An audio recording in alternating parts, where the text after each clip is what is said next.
তোদের জন্য এই এত গরমে অক্ষয় তৃতীয়াতেও আমাকে শাড়ি পরে আসতে হবে। তোরা তো কী করে এত গরমে শাড়ি হ্যান্ডেল করিস, আমি তো মরেই যাব। এত কষ্ট করে এত সুন্দর করে সেজে এলাম, আর হাওয়ায় আমার সব ক্লিপসগুলো এলোমেলো হয়ে গেল। It's just অসহ্যকর।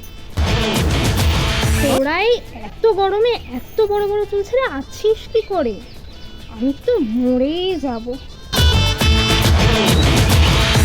ইউ, তোর গা দিয়ে ঘাম বেরোচ্ছে, ঘৃণাদায়ক।